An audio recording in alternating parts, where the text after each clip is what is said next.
Here's the translation for the final part of Part 4, Chapter 8.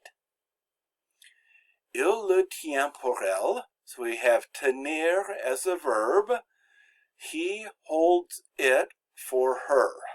So this is a direct object. Tenir just means hold. He holds it for her. Il vient pour elle. He comes for her.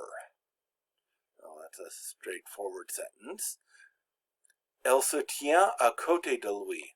So now we have tenir in the reflexive form, elle se tient, and that's literally, she holds herself, but we would translate that as she stands.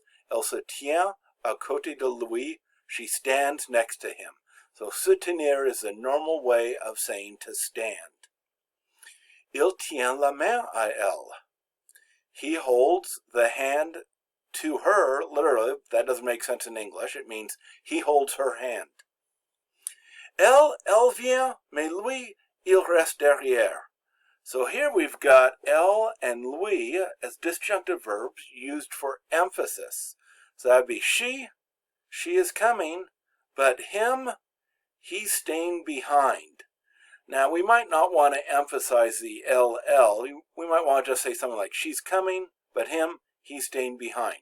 But we could say her, she's coming, but him, he is staying behind.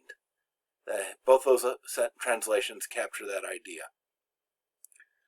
Mais la principale différence tient à l'origine. Okay, so this is taken from a text. But the principal difference, tient à, so that's tenir à, would be the principal difference is due to the origin. So is due to would be a way of translating it here. Now this continues the same sentence or the same thought.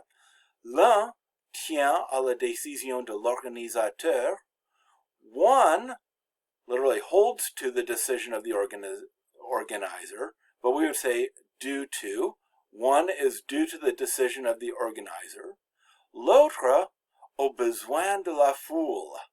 So the other, so here we don't, there's a verb missing in this section. We assume that it's the same as in the first part, tient à. So the one is due to the decision of the organizer, the other to the need of the crowd. La foule is the crowd. So we can translate that.